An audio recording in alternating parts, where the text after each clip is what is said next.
ঘূর্ণিঝড় মান্থা অতীত হয়ে গেলেও মান্থার প্রভাব এখনো বর্তমান বাংলায়।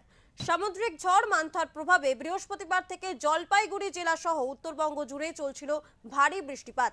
লাগাতার 4 দিন ধরে চলছিল বৃষ্টি। অবশেষে রবিবার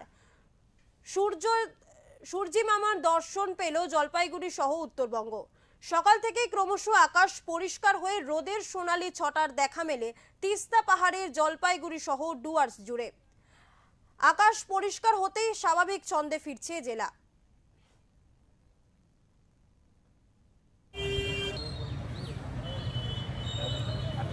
লোকাল লোক করতে পারবে তার ভিতরে কি বলতো